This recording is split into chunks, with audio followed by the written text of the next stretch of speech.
important than fighting over such issues. Finished? Okay. What do? We move on to another sunnah, which is called Dua ul-Istiftah. So Dua ul-Istiftah, there are different variations. One of the most easiest and popular, Subhanak Allahumma bihamdik, tabarak asmuk, wa ta'ala jadduk, wa la ilaha ghayruk. Very easy.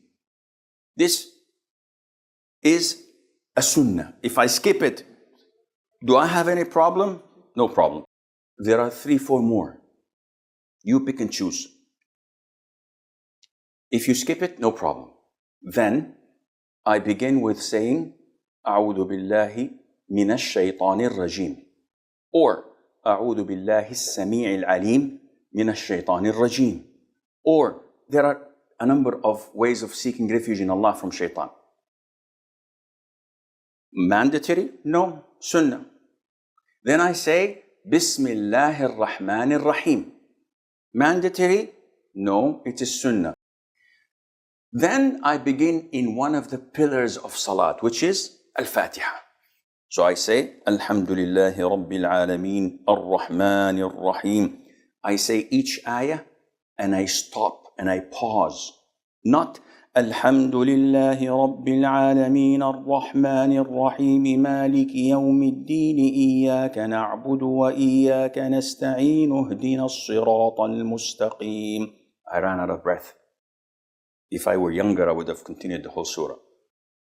This is permissible, but it is not the sunnah. The sunnah is to stop at the end of each verse with a pause.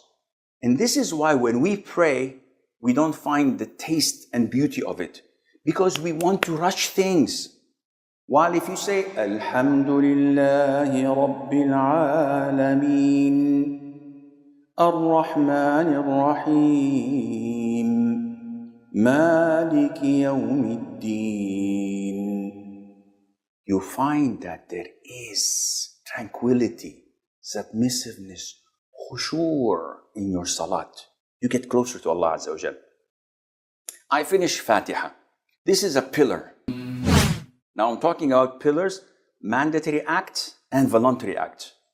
Once I finish the Fatiha, I can go to ruku'. Whoa, Sheikh, wait. There's a surah afterwards. I know there's a surah afterwards. This surah is a sunnah. You're kidding me. No, I'm not.